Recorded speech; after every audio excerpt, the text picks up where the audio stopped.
झोली जे है लइके के खाली लइके के खाली हो लइके के खाली लइके के खाली हो लइके के खाली भोले भंडारी के महिमा निराली भरल बा झोली जे है लइके के खाली आसो अपन हमन सा पुराई बे सखी आसो अपन हमन सा पुराई बे सखी अक्की देव घन नगरिया जाई बे सखी अक्की देवघर नगरिया जाई रे सखी अक्की देवघर नगरिया जाई रे सखी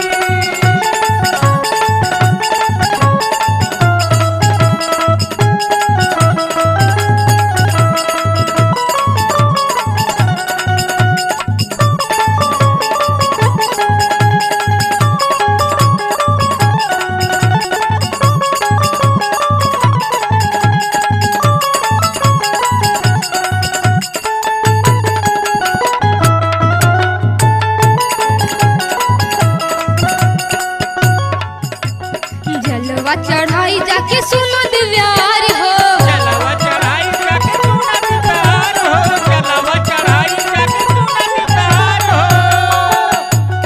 बाबा के कृपा सुनो होई अपार हो बाबा के कृपा सुना होई अपार हो बाबा के कृपा सुना होई अपार हो